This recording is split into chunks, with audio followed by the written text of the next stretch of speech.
Merci, bon après-midi, désolé pour le retard. Maramolege Belé. Moussala bino bo pesa biso pour tout ça la bino to memela ngonga mo pa ya batu mususu o ba yamité mamabe. Je crois Maramoto lobaki ya RVA mokola lobby. Butu mo bimana la kité, on a lobaki qui il semble des délégations syndicales, il y a RVA babenga qui to soit Paul pour nous sangaki bazo futa bangote. D'après délégation syndicale ba lobby était semblerait directeur général ayebisaki bango ayebisaki bango. Baki on a conditionnel na firma qui a monté. Mais aujourd'hui derrière procès moron, ça déjà en cours pour Nangai, donc je dois aller à Makala parce que dans le baki mabé je ne pouvais pas dénoncer cette histoire. Et je me pose la question, ce qui n'a lobby RVA, il y a l'impayement. Il faut qu'il Makala. Est-ce qu'il n'y a pas l'impayement dans la RVA? Est-ce qu'il faut que Moutoumou boati n'a pas na lobayango? Il y a des journalistes qui ont dénoncé Moutoumou. Aujourd'hui, le but soit Paul, Bakonzi RVA, il semblerait, bengi ba fingio ba lobby o ba kaneli ba boma ngana binde ko ngai. Aujourd'hui vous êtes dans les affaires, je ne refuse pas. Besoin quand la batte pour toujours dénoncer que non bazo foot abatouté. Ceux bazo foot abatouté, qu'est-ce qu'il faut faire pour que non bo foot abattu? On ngana lobby nga to soit Paul ndenge ba syndicaliste ba lobby nga ete to soit Paul RVA na Kinshasa to na 6 mois de paiement na Congo central bazana 28 ou bien 28 à 29 mois de paiement. Est-ce qu'il y a une effraction de wapi? Au balobi fona ki makala. Bon, ça n'est pas un problème. Tout ça là pour la peuple. Tout honorable Daniel Saf, je crois que la Sabino ba image wana na ba émission Zalikoya na Lemba précisément na Lemba na bosa na bakotango ezana ndeko mo atonga na ye atongi asali dal na balabala. Donc ce qui est tondi, bah maïnyo sur faux sceptique et obima solo n'a pas incroyable. Il semblerait encore que ceux qui bah gênent tout bah toi meki qu'on réclamait bah bureau de na banani na lo bah conditionnel. Il semblerait que mon monté. Il semblerait bah quand bah gêne wana muso za na 4 mairie awa Daniel Safune to so les miso boza na 4 mairie pour asenga ba bimisa na batu mususu. Na lo bah toujours na conditionnel. Je ne sais pas. Tu continuer ka bongo, tout est mais c'est sûr certain bah konzi ba yebi nini mibeko lobby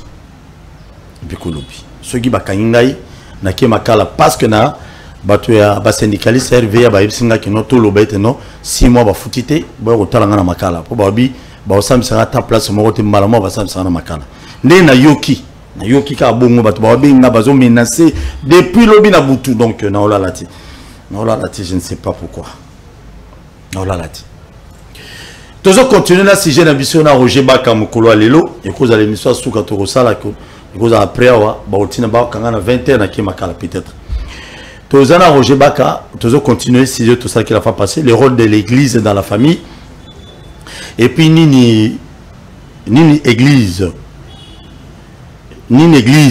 tout ministère prophétique. Et que comme ça là, na kati ya vie à moto parce que ba professeur Belé commis to l'axabino vidéo moko comment passer la zone délivrer batazo beta ba mbata, je ne sais pas si c'est délivrance biblique, tout inspiration de Dieu, je ne sais pas. To le bilan makambe Belé. Tango robenga to fongoli téléphone na biso nazo bondela pardon. O kiti si volume à télévision na yo et puis to yambio. Roger Baka, l'homme de Dieu boni. Merci beaucoup Paul Tessoa, que Dieu te bénisse. Amen. La première des choses n'a dirigé regard nanga en tant que moindre de tous à l'endroit il y a un responsable il y a RVA. Vous êtes en train de me suivre, il a plu aujourd'hui, c'est sur température et ça très frais. Je vous demande dans le nom puissant de Jésus-Christ de Nazareth, c'est un conseil. Très souvent Bozo Kabatbaolo bat toujours que en 2023 président a répondre na bilan. Bozo Kabatebele bazo ko insister na terme wana. Le président il répondra de son bilan. Mais en soi eza na batu mususu bazo comprendre que mabe oyozo sala lelo ya ko menacer Paul Tessoa. Batu nyonso balandaka Paul Tessoa eza na YouTube, ezala na ba télévision numérique terrestre, ezala na BlueSat, bako finga yote. Bako mona yo pe mabete muta RVA. Voilà comment à cause peut-être il y avait l'oko mususu oko benga Paul à la télévision pour lui dire les propos qui ont été tenus ne sont pas des propos vérifiés. La télévision va t'offrir ce que nous appelons le droit des réponses. Automatique. Ce qui a été dit à la télé doit être contredit à la télé, pas dans des cours et tribunaux. C'est ça la logique. C'est comme ça que Nathalie Bango, je pense que et par l'amour du Seigneur Jésus-Christ, naebisi bandeko nanga que toza ba congolais, tozo bundande pour intégrité territoriale et à la respecter. Toi ba congolais, toi na posa ba to di bandate ba ko sangisa biso. Je regarde en disant, et ça hypothèse non pesa. Vous imaginez que c'est entre nous. Moutumo kwa la muki abi bon Paul Tosoua au le tosa la droit des réponses, biso to préféré to kangayo. Mais si ko tango zo kanga Paul Tosoua, est-ce que Ozo Kanga ERB Okangi Chenya Roger Bakate Okangi Perfect Télévision T Okangi PH Télévision T parce que ma chaîne est belée si ka porte sous Watolekaka si ko soki biso par exemple par malheur to moni porte sous na kata souffrance to yé balobi no ba filmer 5 chaînes de télévision et diffuser likambouana est-ce que Rosala en plein Rosalelo c'est pourquoi comme des frères, moi je conseillerais, la télévision est là pour dénoncer le fait.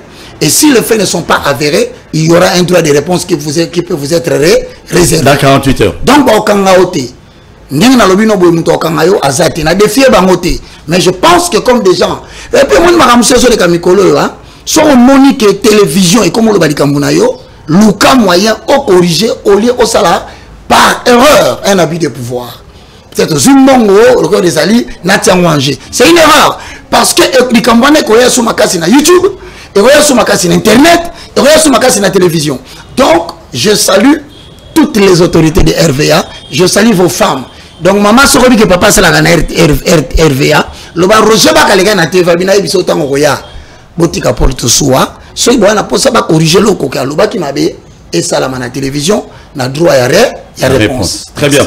Merci beaucoup. J'ai salué tous les pasteurs. La fois passée, émission tout ça qui la fois passée, bah pasteur Bengi, ah non c'était bien, bah monsieur m'a critiqué, bah c'est tout à fait normal. Les autres on a besoin de continuer la sujet wana. Makambo émission je suis pas pasteur malheureusement. Mais émission où les autres permettent de couper sa solution na ba maman mususu, na ba famille mususu, na ba parents, na ba yaya mususu na ba ndako vanda lobitin. Makambo bana mibalo balo bana TV zéro solo. Il y a des hommes et femmes aujourd'hui bah paï ko kenya na l'église. Qu'est-ce qu'on doit faire?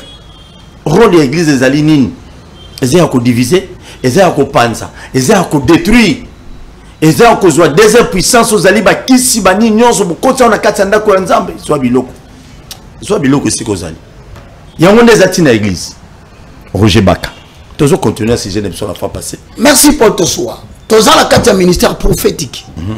N'a pas si bande connaît son mot que l'Éternel Dieu vous bénisse. Suivez-moi attentivement. Toujours les rôles de l'église dans la vie de la société ou de la famille.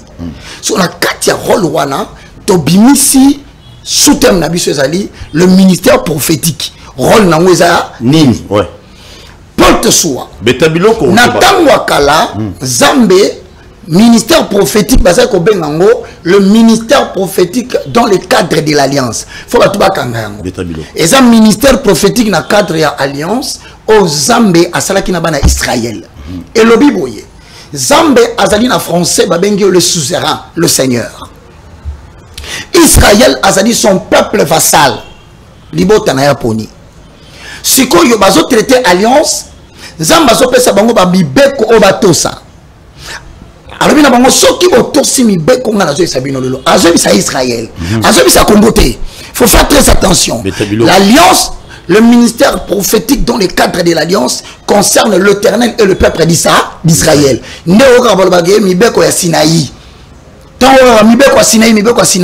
Et ça, alliance, on a traité entre hier et le peuple d'Israël. Si on a 4 il y a un certain nombre d'obligations et un certain nombre de droits. Israël, si tu fais ça, moi je ferai ça. Si tu as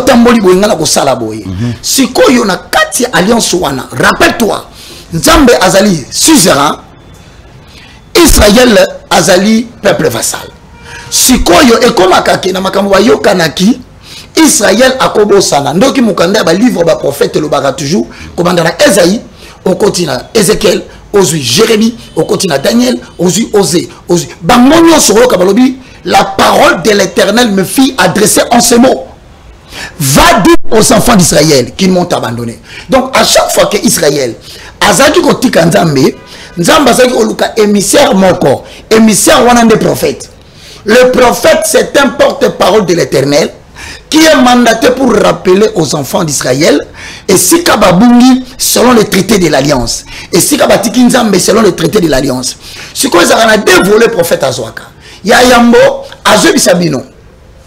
Dieu a interdit la pédophilie. Dieu a interdit l'homosexualité. Dieu a interdit bilokoana. Mais Israël, ok kobalana na mabota oyo basala makambo nzamba pekisaki.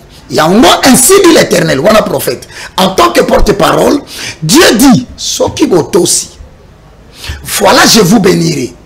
Mais Soki botosité, un peuple étranger viendra vous prendre en captivité. Voilà le rôle du prophète dans l'Ancien Testament. Le tableau. Donc, il y a un l'Ancien Testament, il y a un prophète de malheur. Il y a quelqu'un qui a annoncé le malheur. Et ça les prophètes de malheur et ça comportement batubalaka qui botambola na nzambe batamboli na nzambe bien te alors nzamba tindie que ndoko bisa bango na koboma et ça ba sacrificateur net na 1 Samuel 3 alobaki na mboka akitaka pe na po ya individu atindi le petit Samuel tanga sana mwana mukie alali na butu na 1 Samuel 3 azolota nkola zo bisa ye que ndeko ebisa tata ya mukolo wana kombo na sacrificateur Eli yebisa ke na prevenaki ye bandakala bana na ye bazako bebisa musala nanga azo salelo côté effectivement alobela ki bana na ye ma sanctionna ki bangote prophète aza muto aso ko bebisa moto tala nzamba tiaki yo awa makambo komi ko sala eza oboyokana ki na nzambe te atuniye nzamba lobini to suwa Samuel a répété bana na yo bazoka matabana basi bazola la bongo na kata tempelo biloko kolala kabana basi oyo ozomona na ba sexte plelo e bandakala batu bazosala abus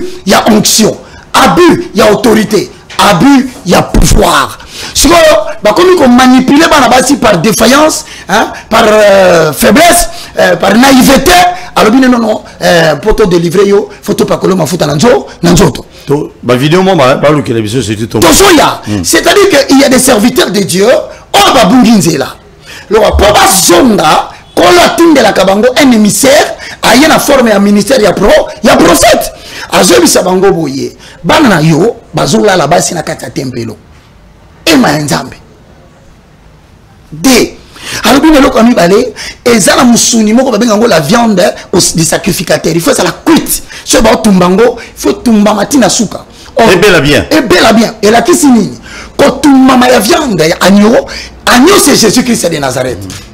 Kotumba manaye c'est la souffrance à la croix de Golgotha. Il faut qu'on matina souka aloba Elia lama shabatani. Mon Dieu, pourquoi m'as-tu abandonné? Ce que préfiguration symbole na yango abanda ko lakisa ngo na musuni ozotumba manakati ya mo ce que musuni na metumba mite bana na yemi bale ofini na fine bazoza fourchette moko à 3 dents ba kotisi ba musuni na metumba mite bale c'est-à-dire précipitation. Il y a des hommes de Dieu alignés à Bongava.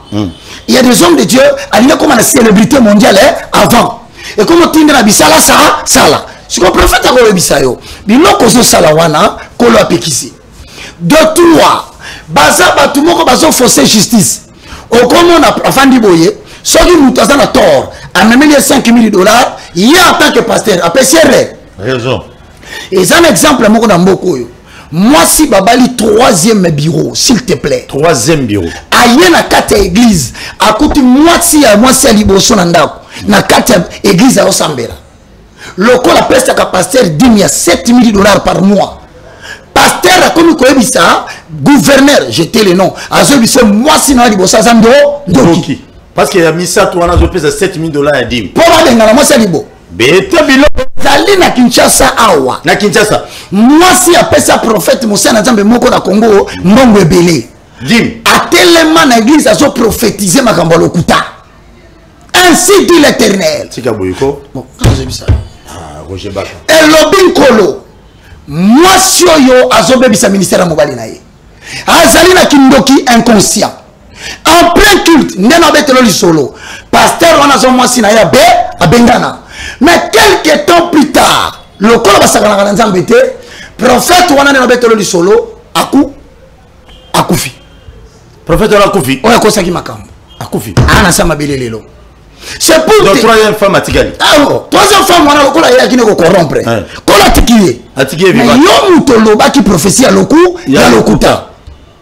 Et kaboni mobali na mwasi na ye et baby sifi ya mobali beti l'église kola beti bilo kwes le lendemain le prophète azaya koku ya prophète akufi oui akufi ikola 7 minutes ba kunda et puis avant kufa kola lobi nazo bomaye pona likambo lokuta lo alobaki ya motu mutu na sikoyo obi nzama boma pe mabea papa Bible lobi on ne se moque pas de Dieu.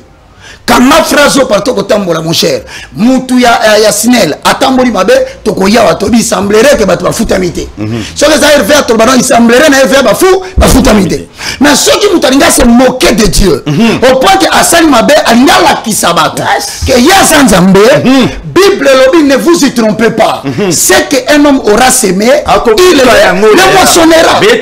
Ça veut dire en d'autres termes ceux qui vont dire que prophète va exercer ministère na facilité na mboka bako panza mboka na ba professeur lokuta oya bien attends ça la élection en 2019 il y avait 4 candidats mais toya bi prophète moko abima alobi ye aza prophète ya pe perdre pona ye muta pe perdre muta kobi akobima bon pour ça be balobi te tokoti kabali biso des points l'église boye ba ba longi pe ba prophète pe opposition abimi pour ne pas citer les noms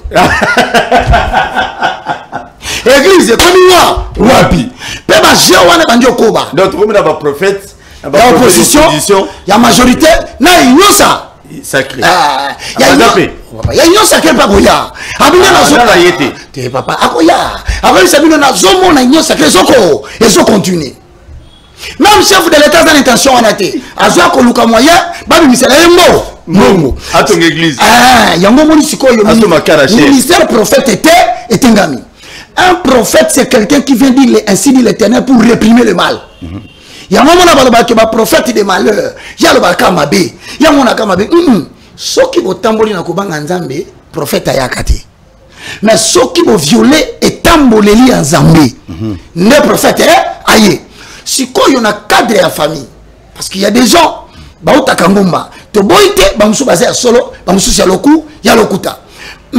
est en 1 Corinthiens, au chapitre 14, le verset 2 à 3, au moins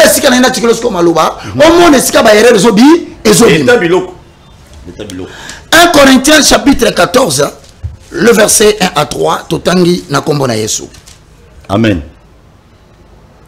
Celui qui parle en langue. Alors, 1 Corinthiens 14, 2 pour que les gens comprennent. En effet, celui qui parle la langue ne parle pas aux hommes, mais il parle à Dieu. Car personne ne le comprend et c'est en esprit qu'il dit de mystère.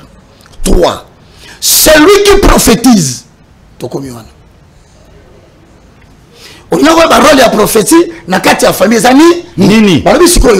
C'est lui qui prophétise. Il parle aux hommes. Donc ce prophète a terminé la 4 églises. A terminé par le Belaba. Parce que c'est la prophète au niveau de Bani. D'abord, au terminé par la Koloba. N'habitons comprendre. Au terminé par la démonstration magique. Au terminé par la ventile, il y a double partité. Au terminé par la comédie. Au terminé par le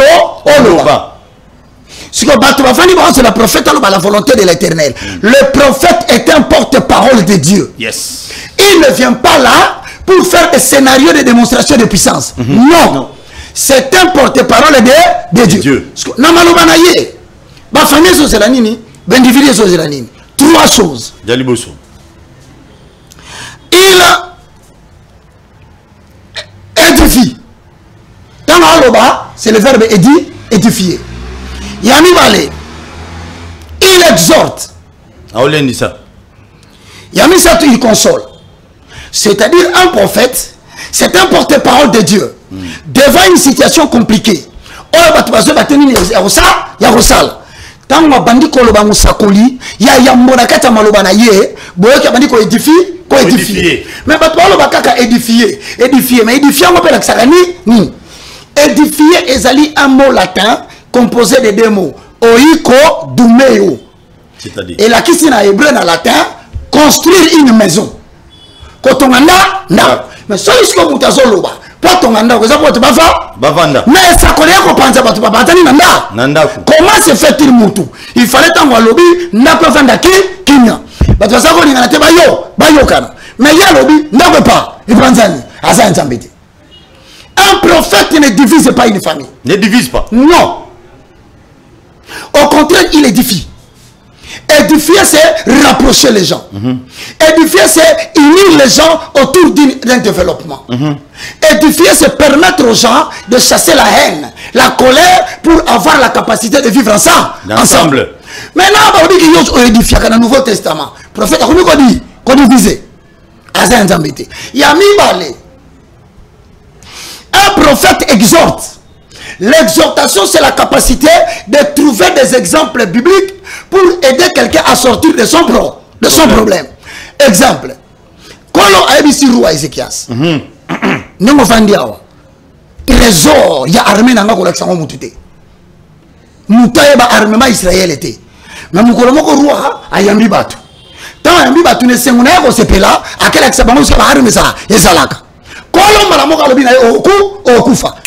Maladie bandie. Portez bien dans le colo. Prophète, yoka bien. Esaïe a un anda kunaye. Aye kotalaye a même un message. Ainsi dit l'Éternel, yoka bien. Quand on a bien bisao Ézéchias, yo bongisa biloko na yo. Sala ba papier beta biloko. Ozoku. Bizesala. Akanga bisaka naye. Kana bisaka. Ndasuko na ngwa beta biloko. Bongisa pour mandat mususu ezate. Okufana. Okiro la prophète. Wana ebise Ézéchiel. Non. Esaïe a eu bisaka Ézéchias. Azobi sa roi, s'il te plaît roi. Je ne parle pas d'un gouverneur, ministre. Non, il dit au roi, ainsi parle l'Éternel. Nengo zawana obuki mobeko. Manona ezali okufi. C'est-à-dire que nous devons avoir des gens qui doivent être capables de dire na bato baso diriger l'entreprise. Kolo azoloba soki futi batuté na compagnie na yo. Mbongo yo ziwana. Bana na yo bakokufa. Betabiloko. Yango somona en général, nous tournons sa dirigeaka entreprise publique. Soki asali attention na mbongo azolia, kizengi mo kabima na famille na. Moi na mo kabima na des autres na famille na. Moi na mo kabima na Roger Baka, zo beta biloko mais oh bandi ngo me okin. Na lobi puisque mbongo c'est à l'état. Remarquez vous continuons peut-être toujours ndanga na ndako. Beta biloko. Ba ba bisa la vérité te. Remarquez depuis olia mbongo ya l'état. Oliaka. Pe oliaka tilelo. Muta kolobela ote yo zano yanke. So muta sakani ona mbongo belo fu ofundi. Mais je suis en train de t'informer. Regarde bien dans ta famille. Banga na yo ba obota ba balati. Ibele. Remarquez ba bala ba benga na bango. Remarquez ba no ba sakana na bango na ba jeune garçon abali le lobi aboye. Tu es en train de payer mbongo ya batu atoka na mboka oliaki. Mais les gens ont la capacité de s'abattre dans le monde. Puisque les gens ont un cachot. Il y a un moment où ils sont informés. À l'obé, il y a Ézéchias au Koko. Parce que y a quelqu'un qui a dit Ézéchias. Ok. Pour te dire place. Betabiloko. Prophète à l'obé, il y a un bongama.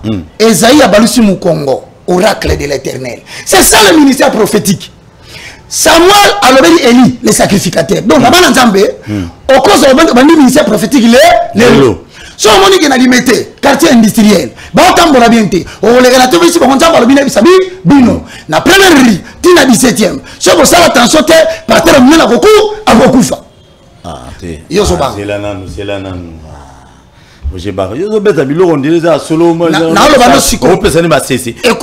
Écoute-moi très bien. Je te dis, Dieu va frapper. Ah, il va frapper. Au monde Dieu va frapper. Vous apprendrez la mort successive des deux grands hommes de Dieu. Na Kinshasa. Na Kinshasa. Na commune. Pe peine à bandio sa précision. Ce qui a commis en 24, au côté triomphal. Au bandit à 24 en a Kokolo. Au côté triomphal. Au comité la première rie. Au comité la 17e. Si les gens ne se répandent pas. Les hommes de Dieu, il faut les hommes de Dieu. Je conclue les hommes de Dieu élevés en dignité. On ne se moque pas de Dieu. Elohim est assis dans le lieu céleste. Amen. En moins que ma kamuna lobby, et c'est au Bible lobité. Mais je vous exhorte, beaucoup banga Zambé, n'alika muzamba kosa, akosala. Et quand tu kimi na kata musala Nzambe. Et quand tu kobanga na kata musala Nzambe, pourquoi? Parce que bon humilier Nzambe en public, les couleurs basani na Nzambe, comme Nzambe bandio fi, ko fingama. Ba to bela na babi moi to que no sous l'église mingi zate. Si quoi tu vas église, les couleurs comportement basani na Nzambe. Ya moi Nzambe mingi ya limité. Na lobby na yo Nzambe lobby. Et bandi Nzambe ebisio. Oh na ba na lobby. Et puis moko Nzambe mutaibisi. Je répète. Dans le nom puissant de Jésus-Christ de Nazareth. Le ressuscité de troisième. Na loti moko. Moko. Na bengi pe batu na ye na yebisi Nzamba na kisingo ozokufa. Et je suis en train de le répéter encore ici na lobaki yango pa pero. Je répète, avant to koma le 31 décembre 2022, je conseille aux autorités politiques de ce pays de faire très attention. Quelque chose va arriver. Je suis en train de répéter Bolobarabaka à la télévision. Si je fais du bruit, déjà avant le 31 juillet, Yamoule, un dessin va se faire en République démocratique du Congo. Donc, mes pasteurs, on a fait ma précision, prophétie n'est très précis. Donc, on a quand le 24. Au côté triomphal. Au côté triomphal. Au Leki Sendo. Comme la première série. Ah, qui va là. Ce n'est qu'à faute à déjà. Toujours les. On va avancer. Première série. Kuna Moïse. Au comme la 17e. 17e. Zongas ko kotana nyonso. Soki batu batiki likambo bazo salate. Je m'a frappé. Na zoloba Zambe avant de kolonga na za mosali ya pamba. Akolongola deux grands subitement. Mbamoko. Vous va député à l'ongola zamode. Na yebisi yo boyi. Ba député ba okinde. Tozo kende na mouvement moko ko za très compliqué na mboka. Les autorités politiques le 31 décembre 2022. Je vous dis avant to comme le 31. Na loba atamusunza usokanga. Beta biloko. Na lobi avant to comme le 31 juillet. Asozo kanga bien. Très bien. Ozoma na prophète. To beta ministère la prophète. Nzamba linga longo la génération moko ba politicien. Mais il y aura un événement qui va se passer cette année. Cet événement provoquera de sérieux problèmes. En même temps, l'Éternel va balayer le monde politique. Oracle de l'Éternel. Je barre biloko faisait vrai vient Nzambe mutaye biso de toutes les façons. De toutes les façons. Vient Nzambe alors. Na rappelons de toutes les façons. Oui. Bato ba yebinga na lobaka. Oh basi ba yoka makam na lobaka. Yesimba. Ba yebite simba te. Ba yebite makamwane ya yango nazo rappeler. Bato basala attention na Congo basai na Nzambe ba fingisi Nzambe na niveau moko ko sakana te. Bato bakoma koloba Nzambe mawa. Ozuna mutezo ba Nzambe mawa. Tala basali na ende basisi si. Bato ba okela Nzambe mawa. Bato okela Nzambe mawa. Kila Nzambe okela. Ba okela Nzambe mawa po makamba basali na moko yo eleki. Sikoyo na ina pesa solution. Prophète tango azo édifier. Azako exhorter, azako consoler. Faut tirer na mutu na yo porto suwa. Beta biloko roseba. Okoki pe ko bika na makambo Nzamba no alobi. Qu'est-ce qui peut te sauver du ministère prophétique? C'est la repentance. Comment on t'aime? C'est-à-dire reconnaître, naïba gimbongo ya l'État. Moi, na ba ka otolo ba gebatu, naïba gimbongo l'État mbuloyo. Ba comme ça décembre ten ko la robé à kobeta. Vous saurez si les gens ne commettent pas d'attention. Le Saint-Esprit confirme. Bon, les gens n'a parlé du peuple. C'est la raison pour laquelle nous avons dit. Yem dans lobby. Yem dans lobby. Alors, bolé la moutou n'a parlé du peuple. Baka, Nzamba yebisi baka. Ngana innocent. Je vais te dire une chose. Beta biloko baka. Au moins une personne. Je suis en train de te dire, Nazana le moindre de tout, de tous.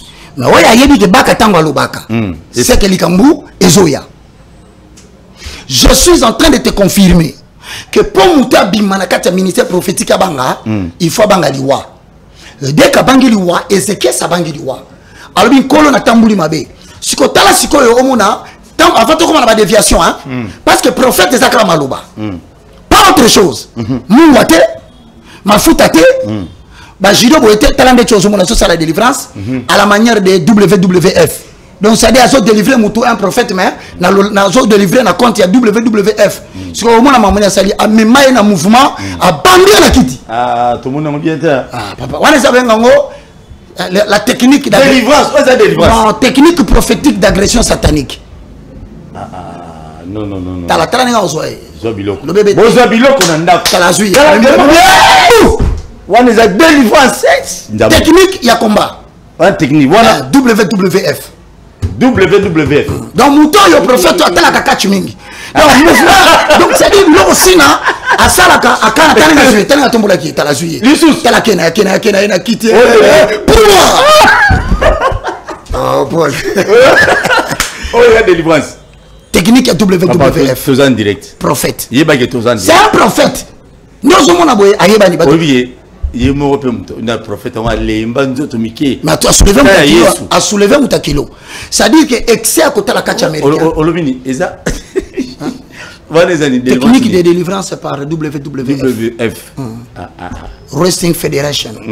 So mon yolo qu'on a bien au talabia au tournier kaka. Catcheur préféré na musu azo sala mutu. Ala tabatu comment être délivré de la vie sexuelle. Azo ko enseigner sexualité en église. Abi hôtel au kolobo yo mateli mwasi. Ou mateli mwasi simbia la loquette. Non, ça c'est un prophète qui annonce à l'église comment résoudre des problèmes conjugaux. Donc na makambo ne on se biso photo vanda nia tolo bakate. Tolo ba non ça va. Prophète azoter na catégorie. Et cet homme est devenu très populaire. 2 Timothée chapitre 3. 2 Timothée chapitre 3. Beta bilo. Bilo ka boito lo bate. Beta bilo. Les autres téléphone en fongolo avant. Pour bilo ka boy même nzambe na lo là c'est perangote. Sache que dans les derniers temps, il y aura des temps difficiles. Car les hommes seront égoïstes, amis de l'argent, fanfarons, hautains, blasphémateurs. Ça c'est des blasphèmes. Nakatia hema na nzambe. Et si molimo mosanto azo kita pona ko capacité ba croyant pona ko ça la mission en Matthieu 28 et 18 yo ye obando ça la WW mon azo balancer ah mais maé a soulever nom de Jésus yes wana de momi sa tu babimi non c'est bimi ate abina bazaki 9 abi bazaki 9 démons o abeti oyo eza déjà 3 bakei 3 démons alembi asko bi non etikali 6 wana fa kende na ye non. Et puis l'église a ma bonne côte. Église de Katouba. Ma bonne côte sérieusement. Si vous soutenir l'émission, vous soutenir Roger Bak, église de Katouba boy. Mais bali ba bete biloko. On dit ma bâtiment on a l'ipeka. Comment moi si ya mutu aye propre en église. Moi si nango. Azozonga salité ba posonyo so mi ya mabele zuye po akoya ki azo baluka. Est-ce que pour la qui s'appelle famille na yeke ndeko na mina za kana sorcellerie ba filmer. Prochaine campagne d'évangélisation bazu image ya moi si ya mokonzi ya batu. Ba la kise na TV nga zo baluka na mabele.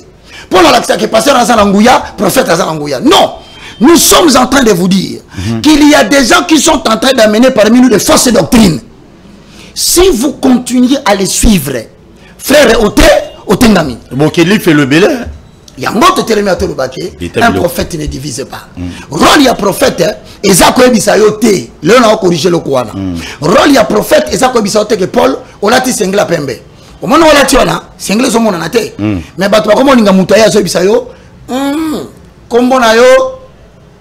P A I L Paul, comment le Paul? Ce n'est pas ça le ministère prophétique.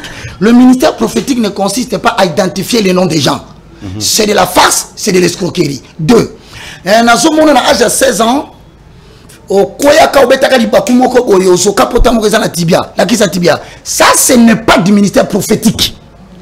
C'est de l'arnaque. L'escroquerie. Si vous connaissez une police, ils appellent Benouana, Boki maman ou bobenga ba policier, ba ko kanga mutu pour escroquerie prophétique. Escroquerie prophétique. Eza na batu musu. Les nas que vous avez nzambe. Papa nzambe ndia ko église sali kaka représentation ya planète. Ndeti na 4e riba robi kuna. Veta biloko. Toujours. Donc c'est-à-dire quoi? Ministère prophétique, ça ne consiste pas à prédire l'avenir de quelqu'un. Na zomo na yo osalaboy. Non, ce n'est pas ça le ministère prophétique. Le ministère prophétique consiste à être porte-parole de la parole de Dieu. Dire aux gens qui font le mal, ceux qui continuent à bouiller, les salaires du péché, c'est la mort. Mais les salaires, c'est la bénédiction. Voilà un prophète. Or, la bénédiction et l'élévation. C'est le prophète qui prophétise l'élévation. Non! Le prophète te dit ce qui est écrit. Et ce qui est écrit va conduire ta propre vie. Si tu crées l'éternel, tu auras la bénédiction. Et ça, il y a un prophète qui a déposé onction à Mitoua Batoumé. Il a pas pour la papa. Il a réseaux sociaux. Il a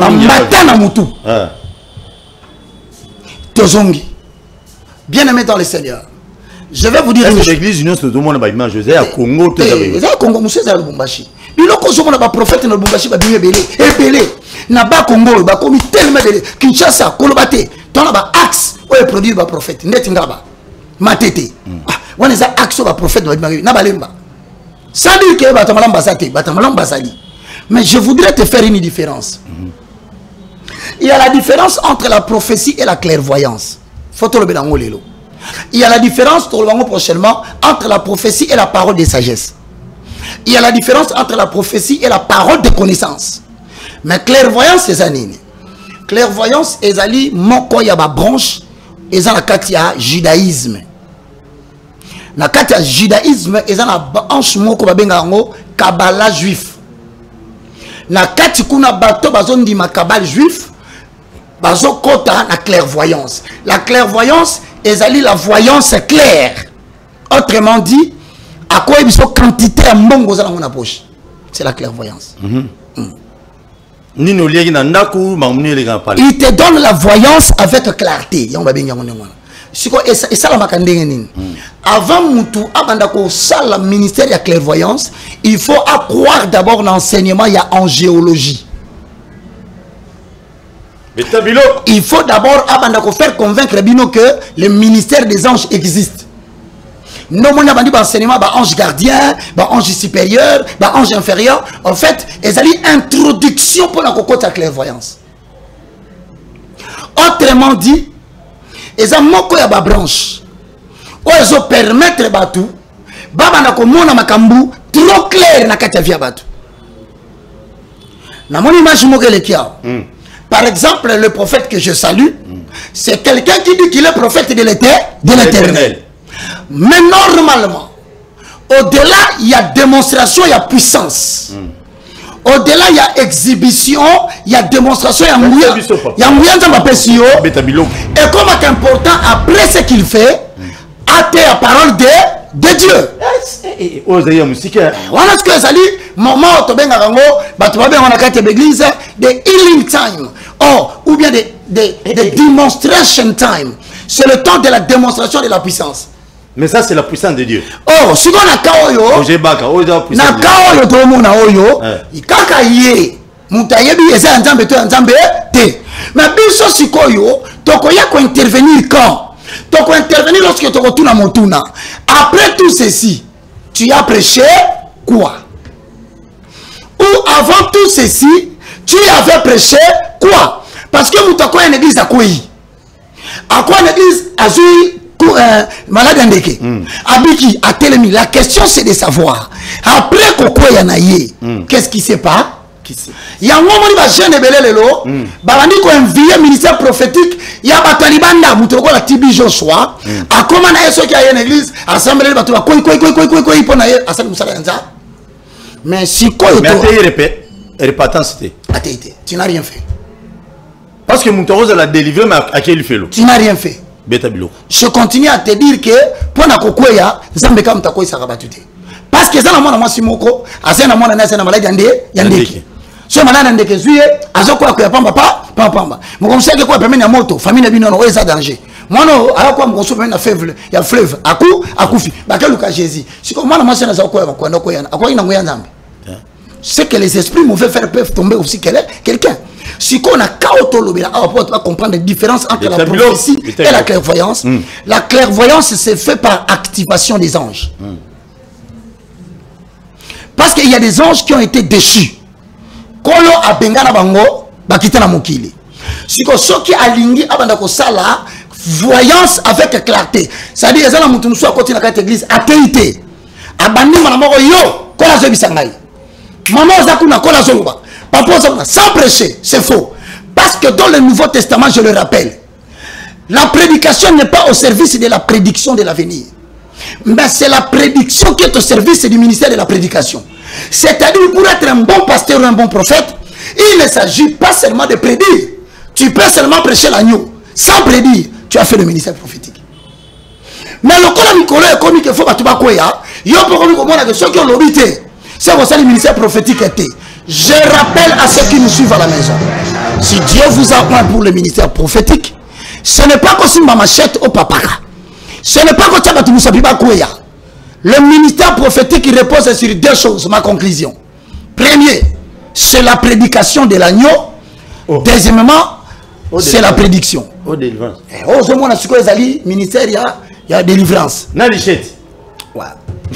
Alors délivrer batuna ba demoiseau papa Satan nous on a zobeta Satan zoki makasi aza ko zoka zo sopa makila sodas oh Satan za ko zoka ndio moni Satan na papio na mukongo kota colonne vertébrale a préciser pe na ba côte point na betio makile zobima ndoko na moni makile zobima ko katate continue cherche tout geste compte mususu pa kama kiona a juste tout geste compte ya ba beta makofi Satan sort au nom de Jésus Jésus abeti hyperkit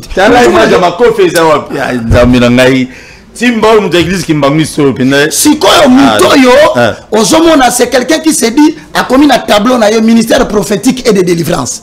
Au moins la prophétie et la délivrance. Ton lobby t'es que ma prophète a malamba. Mais voilà cop facile pour surtout ma maman n'a vu la prophétie. 2 Pierre. De quel moment on a fait le téléphone? 2 Pierre chapitre 2 le verset 1. Il y a eu parmi des peuples de faux prophètes. Des faux. Il y aura de même parmi vous des faux docteurs qui introduiront surnoisement des sectes pernicieuses. Donc, on continue dans la secte.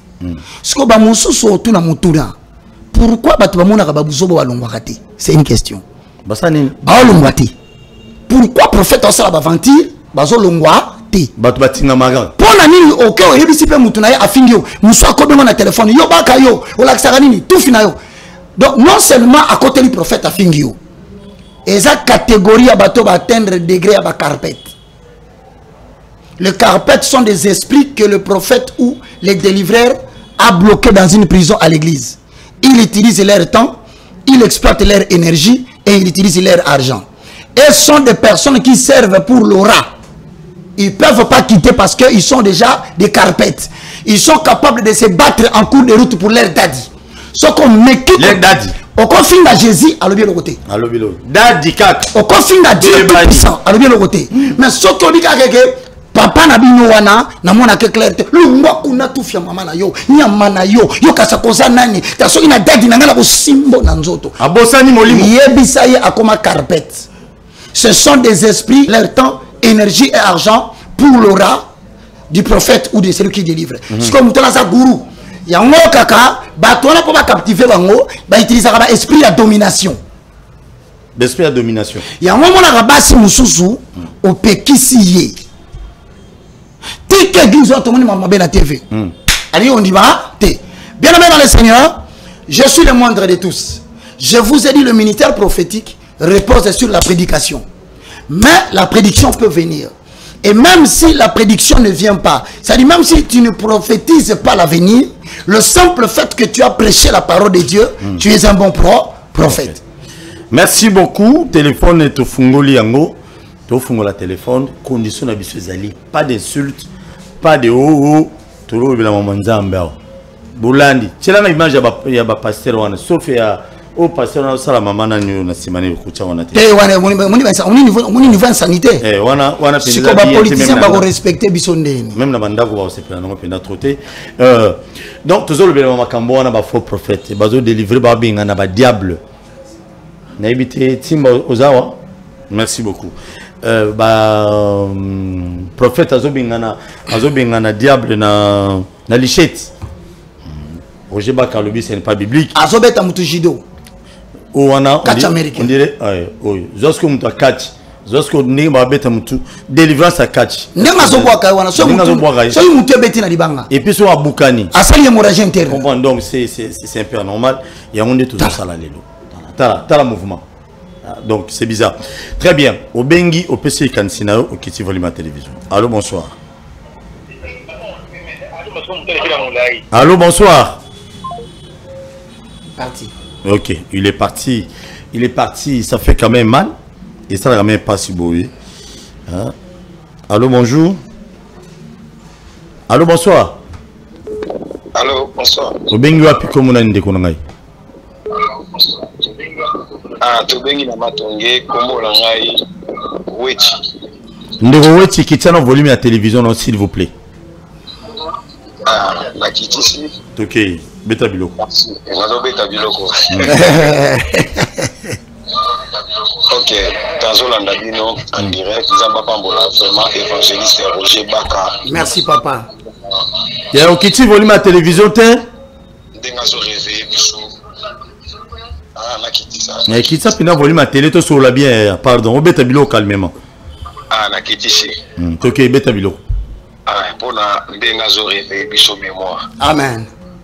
Na lingina exa évangéliste Roger, mbeti ndena otala un prophète wana azozwa moto azobwaka ye na bakiti nde bakomi likolo la police ekanga bato wana papa la police ekokanga bato wana mais tellement mboka na biso eza très compliqué bakoki kokorompre mpe la police omona baobimisa bango oyo nga na bosenga eza bakontinue misala oyo baosala nzambe ya lola akosan charge na bango Exact. nzambe nde mutu akosan charge na bango papa bimisa réveiller bato la musa makambo oyo ezalaki ya kobombama oyo nzambe oloba nosala sala. Amen. Merci. Ndenge ozoloba na biso na bible tomona baprofete ebele bazokende pa bakonzi baoloba na bango makambo me ya biso lelo ezalaka bongo te ya biso bakoma oloba na biso na batv tozosufri na mboka pour le moment makambo eleka mabe po basakoli bakotelema balobi likambo. Samuel akenda koyebisa Saul lokolo sali bwenjamba olongolo na kitsa bokonzi asimbie le lambe kata na wabi au déchirer bokonzi no Ozana nanya ko sala ngo lelo po o ko sala ngo ba okanga e papa nzamba zana yo tozo soutenir yo na musika babiloko ekosila. Merci nzamba pambola biso. Merci beaucoup. Merci. Au moins de lobby nzamba pambola biso batumso oh Roger Baka nzamba pambola tabini pambola biso attends tout ça biso balé faut to kabola ka benediction na bino ya et ngana mama pamboli ngana senga ni pamboli na yo ezo forme nyonso te ezo ka forme moko ko la protéger tio ko sisa makambo bakino oyo mutu moka zo na procès ta longa yo. Amen. Amen. Oya ko meka pulu na famille mo to ko sengela inde o wana pinda nzamba wa pesa ngo te to sengela aya na biro boyu akota boyu. Ah oui, non, ce monsieur doit être libéré. Oh là là là là là là là. Allô, bonsoir. Allô, bonsoir. Allô, bonsoir, papa. Qui tient en volume à la télévision de Koba. Principe, bon, qui tient en volume à la télévision. Qui tient en volume.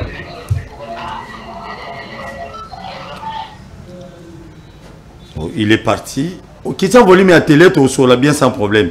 Ceux qui vous ont fait sa retour, les a en Wananda, ou Tobano, on a bien dit. Qui tient en volume à télé. Oh là là. Allô, bonsoir. Bappé les grands côtes en désordre. Allô, je veux pas bonsoir. Bonsoir maman, obengi wapi komuna ni maman.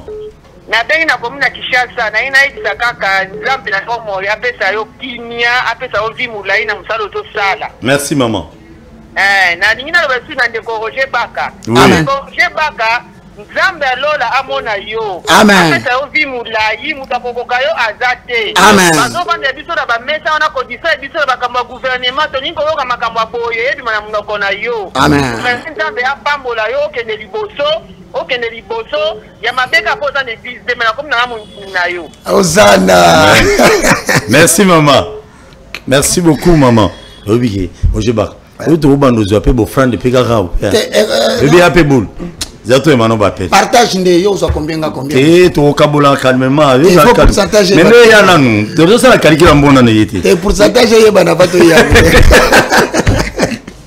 Yo Kabola. Pourcentage bon ya gars mais to betani bina. Tu vas betana bilo ba ibani. Ozana. Au moins va passer ba cha banzela bo. On va même la Bible mingi pas bana basi. Bah on va passer l'indépendance. Il y a indépendance en 1960. Ozana. Oui, allô, bonsoir. Bonsoir, papa. Tout ce que Kabino, Roger Bakamambazoloba, est vraiment très important parce que ma pasteur nous sommes pas au sur ma cage. Vraiment. Le pasteur nous tomberait à 8e riz. C'est un sorcier. Bon, en attendant, nous profitons de cette occasion, moi, Bak, avec tout le respect que j'ai envers l'apôtre Léopold Mutombo. Nous présentons des excuses pour cet appel. Merci. À la prochaine fois, nous respectons vos points de vue. Ne citez pas les noms des gens, n'insultez pas les gens. Non. Ce sont des aînés de la foi. Que Dieu vous bénisse. Les aînés de la foi pour la banque. Pour mais en tant que serviteur de Dieu, mais pas d'insulte, s'il vous plaît. Vraiment, Kofinga, ce n'est pas bien. Allô, bonsoir. 50 ans, mais pardon. Merci, papa Paul. Obingo Pikomunan. Ah, ok. Merci. Oui, Nathalie évangéliste. Moi, je soutiens Ndeko Roger. Oui. Na évité Ndeko Roger, nazo à la part nayo. Tolingi to remonter loko yo mosé dit na bala pique la biso la vision et d'aller. Amen. Vous voyez makambo non so tozo mona lelo. Na bimina fait pas contre malamu aujourd'hui dans la possibilité mission. Tous les jeunes pasteurs on va toujours critiquer. On a dit parmi les témoins à côté mais la fermement prophétie des angati na ou bateau la cinquante toujours mon amélo. Si à moyen une nation en découragé accompagner bishop et les serviteurs ça la biloko papa Paul Kitana yo toujours la journaliste canada journaliste malgré na travail domaine sportif mais la dit tout ça là en communal tout sangana bino bateau boza déjà na mois avant qu'il y avait bana na kambotalité moi bon parce que je ne suis pas souvent la télé. Tout ça, le noyau moko, pour vous permettre de serviteur au Bazouya. Moi, je pense que 7000 prophètes Oyo.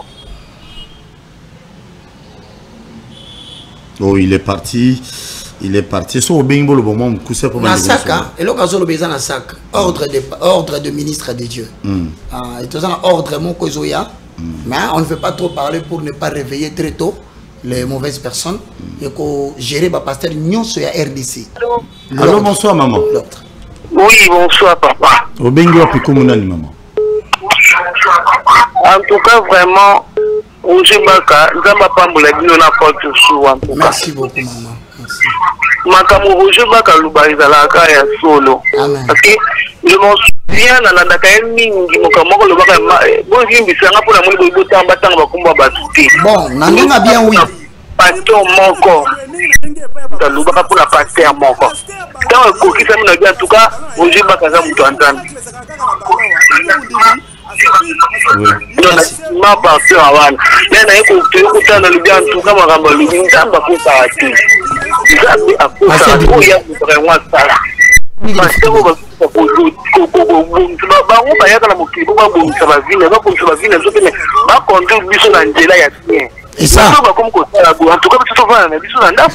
très bien dit.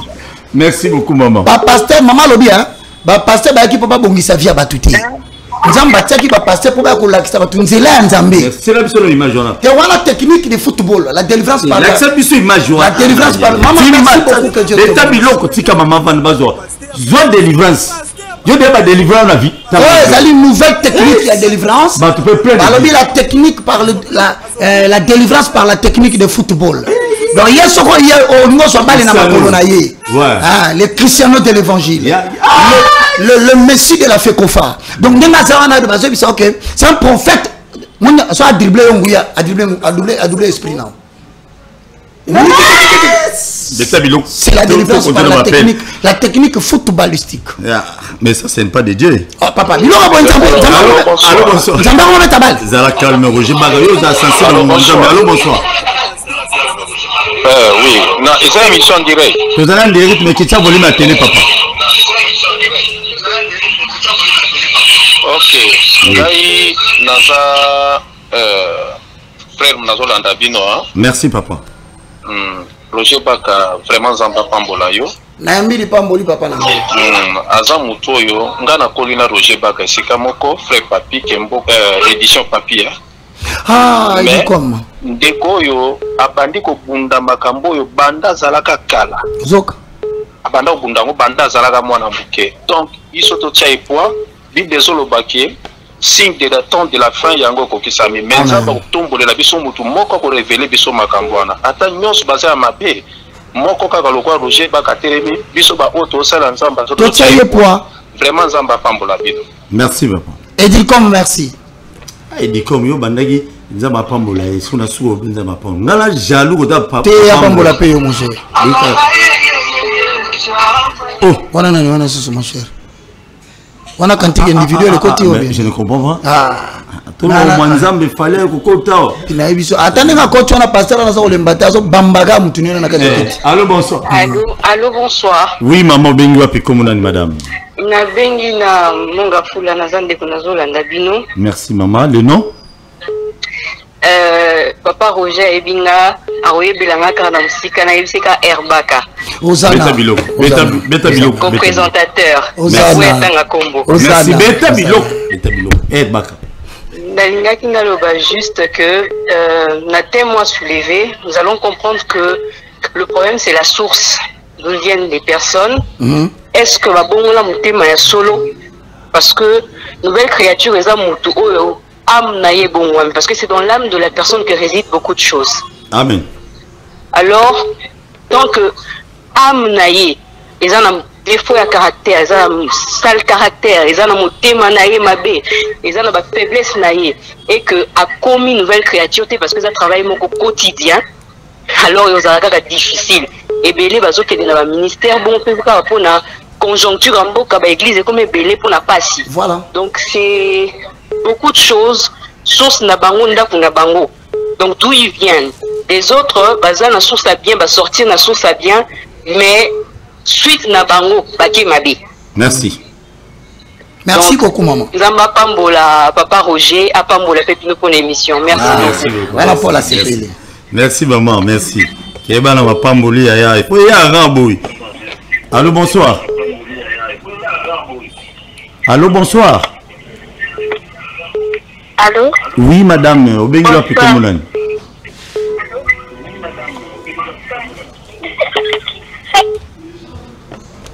Elle est partie elle m'appelle niveau de côté là. C'est une bonne côté là bien pasteur.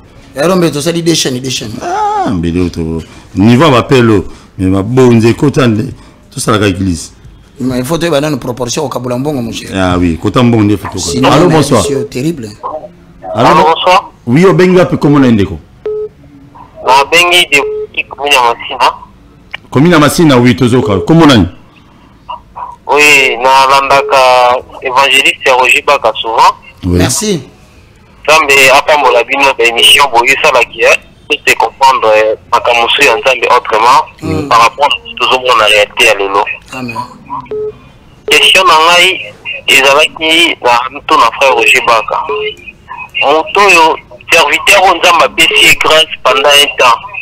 Alors ça il a payé grâce wana.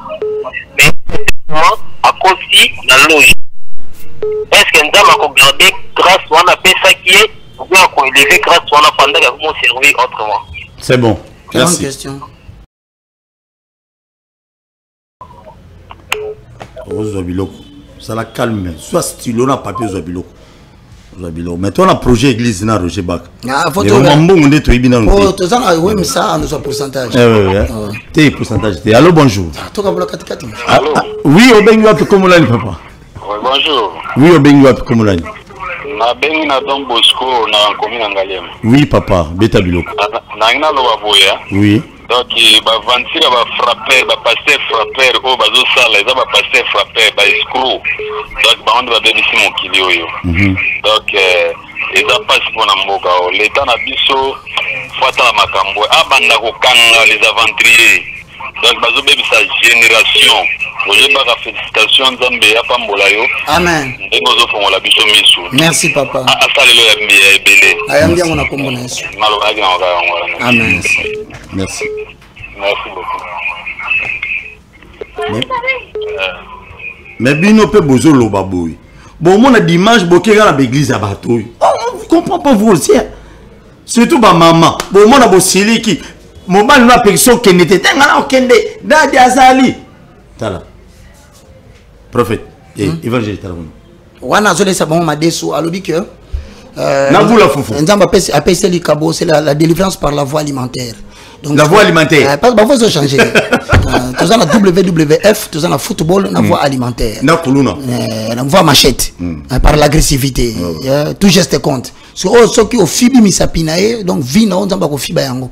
Au comme na vie moko ya bien aux autres sentir que tout va glisser. Franchement. Oui, qui tient le volume à la télévision, qui tient le volume et bon on peut ça comme on a. Oui, Nakiti, bonjour. Bonjour madame, bengo api comme on a. Na benga partir à limiter comme on a Bibi. Bibi chitozo kalo. Oui, nous avons une émission en direct. Oui. Mais on a remarqué que ma cambozo est dans la télévision personnelle, mais c'est dans le Mukanda. Oh là là. Et denge papa Roger Lobibo et que j'ai remarqué qu'apparemment dans notre pays, il n'y a aucune loi où ils ont interdire la pratique Oyo. Mais toutefois, vu qu'il y a le représentant, il y a l'église Corps du Christ, j'ai oublié le nom du pasteur Dodo Kamba, il peut toutefois introduire requête au niveau du gouvernement pour voter une loi contre ce genre de pratiques. Merci. Parce que c'est inconcevable que tout le monde a un pasteur comme Cristiano, Moussou soit comme Koulouna. J'interdis d'ailleurs à tout le monde qui est dans l'église, on a Moussou soit comme John Sina, ce n'est pas. Moussou soit zoli à foufou. Avant modéro. Ça va papa, la semaine c'est une émission. Zamba Pambola Bino est belé.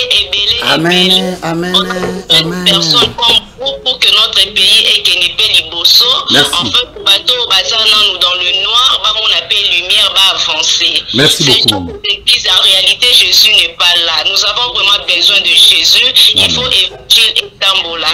Même Jésus lui-même, lorsqu'il délivrait des captifs, alors ça va pratiquer côté. Voilà. En tout cas, merci beaucoup. Merci maman Bibi.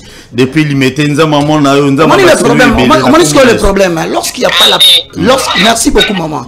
Lorsqu'il n'y a plus la prédication, lorsque les gens sont réunis autour de l'agneau, la Bible qui prêche chez nous seulement l'agneau, cela nous suffira.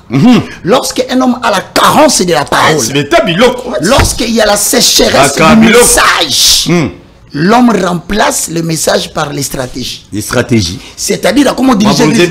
Non, c'est pas maintenir le bateau. Il faut accombler vie du wana. Évangile les insultés. Missou Bassel Laka, louange. Au moment où louange est une louange, vous dites, ya.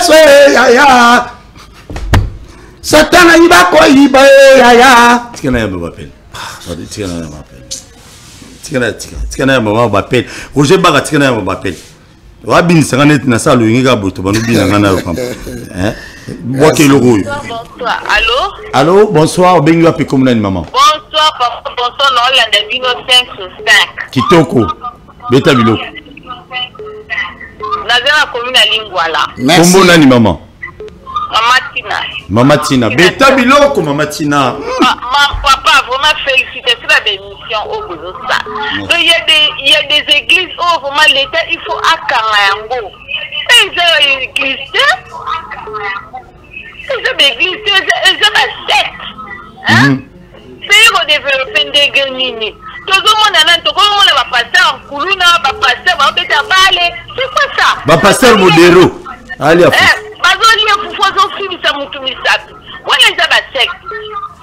Merci maman.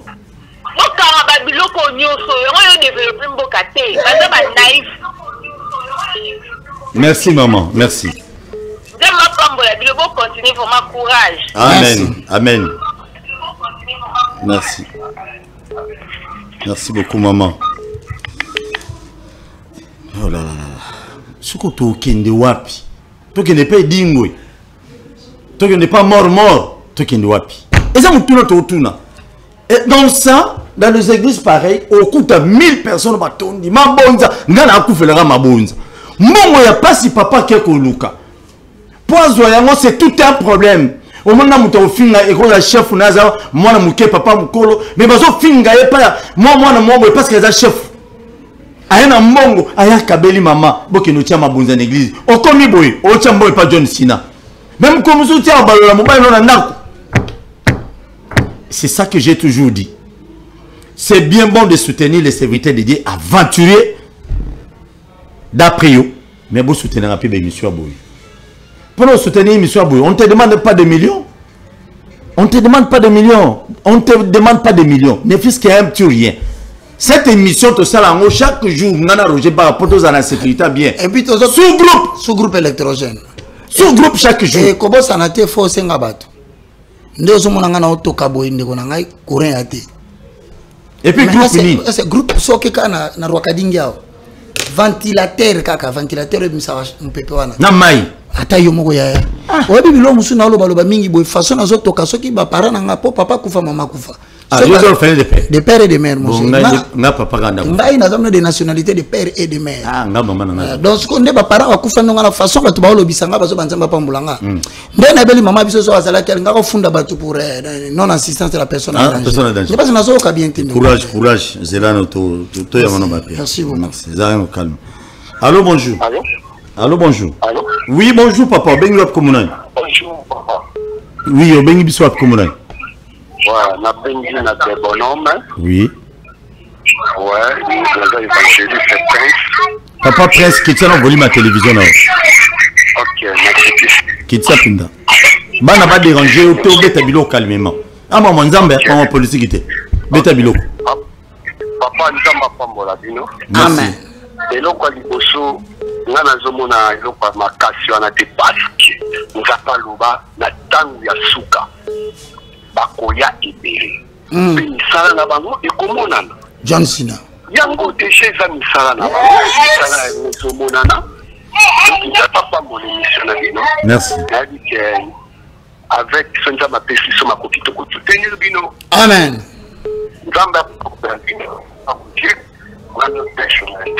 Merci beaucoup. Merci papa. Merci.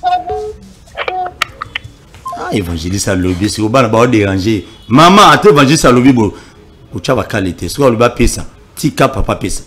Oh maman Nzambe, oui bah tout boni, oui bique, maman monte ma benga qui habille ma bolo, bah aux ananzela, ngadi, et le wane kanga, vraiment, et markangai. Bah maman bino peut aux faibles dans l'église, vous soutenez l'émission boit. Bino quand il bosse à pasteur ou dadi, ngana Roger ba otoba dadi te. Dadi ko lota kutungata. Ngai frère Roger Bak. Ne, nga frère to soit Paul. To soki na frère. To soit na frère. Oh dadi. Dadi wana kasiba dadi ni ba panya mabala ba. Ce pays que tu vois à moitié endormissement de la population. Si on a une population sur la pongi distraite, il ne fait rien. C'est à cause il y a évangile l'église est responsable. Allô, bonjour. Il est responsable de la pauvreté. Pauvreté, ma mère c'est baby. Allô? Il est parti. Donc j'étais en train d'appuyer que la souffrance du Congo est en partie justifiée par les églises sans vision. Papa Nangaï, comment monter que nous avons ballon en football? À côté de la 4 églises, na veste. Na veste. T'as une égo de joueur été. Soko hier on nous a ballon dans ma colonne et délivrance. Délivrance. Et bon niveau match à Chegozoyo. Allô, bonsoir. Ah, bonsoir. Oui, papa, pour les arènes de Gonoë, il y a journaliste et Kataki tout rechargé. Ah, ok. Même à Bonzaïb, ça soit pris. Ceux qui m'ont émission le bagat. Oui, toujours le bandé Maramba. Magambo, vous avez la télévision. Nous sommes de la télévision. Beta Biloko, papa. Beta Biloko. C'est-à-dire, Maram toujours le bana, papa Roger. Nazali Penda, papa Roger. Malabi, nous avons papa Roger. Andi Makoyamba fait du show ici à Zalaka, dans le des pasteurs. Oui, en fait, ça vient adresse. Il va vous donner ça après. Ah, on peut sa biche adresse. Ayamba dans le des pasteurs, vous en avez tiens, on a bien vu dans la Bible. Merci. Et le moment qu'on a quoi attirer dans la bande, qu'on a sur la zone de la Bible, on a biche sur la zone de la Bible. Ah, on a bien dans le plateau. Et quand on a sur la bande de la racine à Soukara. Yes. Dengue babandaka kala na nyara pilipa Roger zana mama moko pe to bundisa ka ba parler langue moko te ko ba zana seri moko ba parler langue le nyaka ba shinda baba na ba bêtise bibangi na kata ba parler langue lo ba komi na ba technique à combat, tout le monde a technique à combat, bon ça la voilà. Tous les pasteurs bazana de Wedingo, tout le monde a chico. Vous continuez au salaire, vous sala. Vous avez maman de Wedingo Tina Souka. Mais vous y êtes baqué, genou n'a biche le livre pas roger. Genou n'a biche le bouc en a été pour la Alléluia. Alléluia. Donc, tu peux l'embarquer côté ma bolongo na c'est pour tout ça et l'ensemble. Peu importe, bazilo bozo sala bande ko ba prophète, ba évangéliste, ba pasteur. Souka ezalaka. Biso tozawana poto combattre nyonso ezali ya mabe. Ba pesa biso mission de repentance ndenge papa kozalobi. Lelo tozwi to adapter ba système à libanda que maintenant on a église en colo. Sala nyonso lingo sala, ngola bilamba na télévision, ti a posté ba biloko na nini na YouTube ba mona yo, mais yeba on se moque pas de Dieu papa kozalobi ko ba. Merci beaucoup papa. Simbo nzambe. Ezoya papa. Ya bakanza za muke, merci. Ibi fimbo bakanza ya muke. Kasi yango na lobi no fimbo na tango ezoya ezobanda na 24. Ebana 24. Ezui triomphal. Triomphal eleki. Eleki. Tokolela. Peut-être obanga nzambe. Allô, bonsoir. Tobanga yi. Bonsoir. On se moque pas de Dieu. Comment on papa? Bonsoir. Benga pi comment on papa? Frère Gédéon, beta biloko. Mabengi na monga fula. Toujours quoi? Merci. Merci papa Roger Baka, merci papa Paul de Soua, toujours dans la bino en direct. Merci. Damba Pambo la bino vraiment l'émission. Ouais. Makambo est vraiment la équipe. Bon, il y a encore vraiment la solo. Il faut qu'on sala ma Beta biloko papa Gédéon. Et puis, mon tour, on a un Congo, awa, tout est en dehors du Congo, écrit à modèle. Roger Barbabi est dans Congo? Si. Merci. Dans le Congo. Quand tu es dans le solo, vous avez l'église au Congo, va sokola, va tolongo di blamba, va sokolio. Na Congo? Ah. Balongo, balongo. Ah, balongo là, ça va te baisser, on a. Ba sokola kabatu, awa, baza. Ibo sokolo moi na ngato moi sina ngai. Oui, moi sina ngai balongo moi ça nani? Batie chance. Mais ka magie. Tabato, mais ka moi sina ngai. Sokoli mo. Tota baba. Azolongola misala mabesa. Wandi mangana bala boy comme tout na beta. C'est une minute moko zo linge su mingi te akekuta na. Te ngala linge ka mingi. Ah, pour prophète sokola. Prophète bana onde. Na kopesa ba réponse avec balobia. Zela nomki. Merci. Émission to sala kayango chaque mercredi na 16h, chaque vendredi na 16h na Wemsa télévision. Ou tu as un téléphone ouvert, na ERB et ça la rediffusion. So bolandi bisona po bolanda ngolobi na tongo en boucle. Vendredi surtout rozalana au Jebaka awa, aoya to robeta biloko on a live chaque jour on a beaucoup de sujets, tu as ba image belé au Laxabino, où il y a ba faux prophètes. Il faut beaucoup prier pour nous. Pourquoi il faut beaucoup prier pour nous? Ces gens que vous voyez, oh bazo dribbler, ba John Cena, banani, bazana ba appui kolekanga na Roger Baka. Nandinga ya mukili. Nabo moto. Nandinga bo moto. Bana ba primo terrible. À tout moment ba retourner dans le zoom na prison. Non, même des criminels. Donc tout est possible avec eux. Même l'empoisonnement. Qu'est-ce que nous vous demandons? Moi je vous demanderai ça. D'abord il faut prier pour nous. Bo sambela pour nabiso. C'est ça. Ba jeter. Ba émission c'est belé bon na la lobby. Ou ça télévision c'est à to soit Paul bien sûr. Non. Politique c'est bien bon, mais il faut n'appeler sa place dans Nzambe. Au lieu d'appeler sa place dans Nzambe, tu vas au terre, Tinambo, on a un peu ça, Tinambo, on a beau. Rien du tout. Dénonçons les antivaleurs. Roger Bagayara, to betabilo quoi, to dénoncer les antivaleurs dans le Seigneur. Osana. Toujours dénoncer, il faut beaucoup prier pour nous. Bon, lobby kuna to soit na makala. Oko tatende. Oko lobby kuna Roger Bagayara télé poison. Oko lobby kuna ba kosele sex tap. Oko kuna sex tap apporte soit. Allez yo papa yo yango so andi bono na yepe. Obosa ni ke ndenga to ataka kyawa. Ndemo to bazo préparer loko ni ba ça. Bazana labo. Bana labo. Donc so moni loko nyana ba loko. Moi je vous dis le week-end passé, on a failli me tuer devant mon bureau. Non. Na butu kutu ba lever na régisseur na ngamo. C'est vrai. Ouais munene boum. Mais ceux qui vont sembler pour nabiso, Dieu va nous protéger. Amen. Dieu va nous protéger. Tu es relobelo ami balé. Parce que moi ça m'énerve quand je vois. C'est un exemple. Mbongo ya pas si a fonctionné à l'état. Mbongo ya pas si a soda. aye nango mama qui no tia mabonza na église ya ba John Sina boy ya ba kuluna ya modero alefu alamboli misa non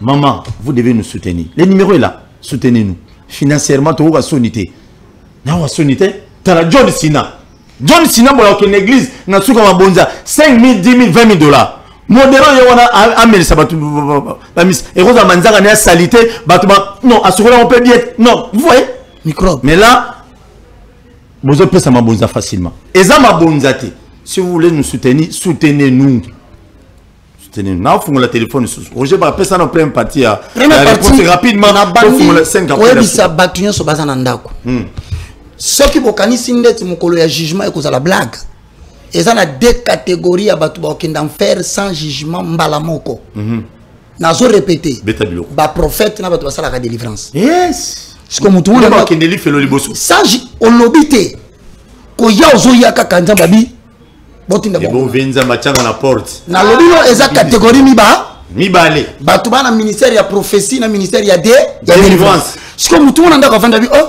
baka makani ozolo bana na kutu ko bina jugement na yamba lisusu verset biblique lobi boye comment yango Matthieu chapitre 7 le verset 21 au verset 22 na bandeli ba prophète na batu ya délivrance mokolo ya jugement boko risquer na no lobité Moussa religion ba mon enfer. Écoute, le ministère prophétique et le ministère de la délivrance. Posons les fondements, avalons les rouleaux, puis à l'opinion à Baka T. Matthieu chapitre 7, le verset 21-22. 7, 21, 22. Voilà.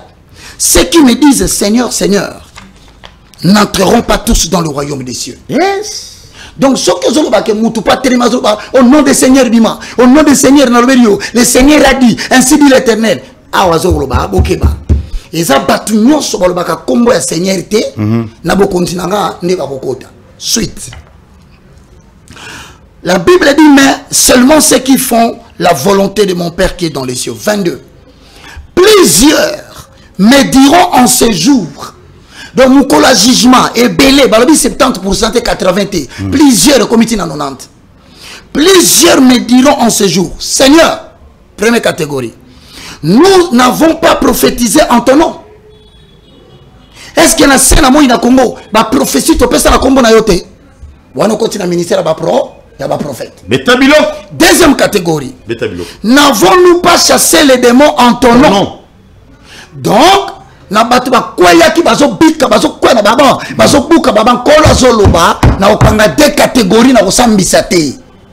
Yoka réponse à zoloba, je leur dirai ouvertement. Ça dit na koloba na bango ya kobomba na te. Na miso ba église ya Israël, na miso ya église ya Burkina Faso, ya Guinée pe bafandi wana. Na ya Rwanda. Aya Rwanda, surtout Rwanda. Ya Rwanda. Tena ndenga bozo délivrer batukuna, na spoilo sa président na binote, to boy na biso, boko telomboka na biso muta koloba ngo. Azati. Beta biloko. Beta biloko. Paul Tosua. Alobi, je leur dirai ouvertement. Combien de catégories? Deux. Le prophète et le ministère de la délivrance. Na ba machette. Na football. Na technique alimentaire. Na technique footballistique. Tout geste compte. Na oyo. Yes. Na oyo. Prophète par la voie vestimentaire. Alati robe. Si il y a une église par la voie aérienne, il y a une mabelete. Si tu es un avion, à côté de la moine en pâté. Je leur dirai ouvertement. Yoka bien. Il y a un prophète qui papa. Tolanda qui beta biloko. Roger Bakalobi ba prophète na bata délivrance ba kokota en faire sans jugement. Après si Matthieu chapitre 7 le verset 22. Na clôturer. Je leur dirai ouvertement, je ne vous ai jamais connu. Retirez-vous de moi, vous qui commettez l'iniquité. Donc, je suis en train de prévenir les prophètes qui sont en train de me suivre. Vous qui aimez prophétiser. Et quand tu prophétises à l'église, professeur.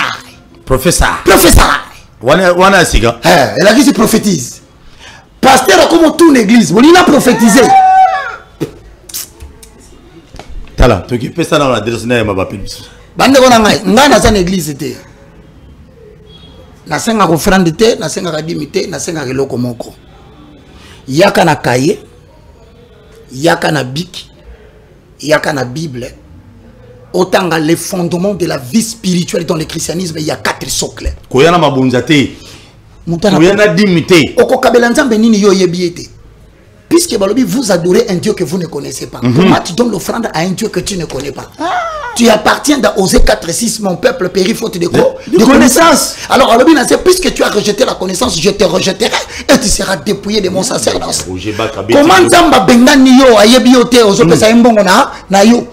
C'est de la corruption. Zamba zoka corruption te. Yaka na veni Kimvula. Na bandal. Na bandal numéro 253. C'est Paris. Kuna ezalaka 7h30 au Koti, au Simbibiki, 15 minutes, 20 minutes de prière. Le reste, c'est la parole de Dieu. Et si dit l'Éternel, si quand on commune à prophétie Ezatekuna. Papa, on prophétisait les moutounini.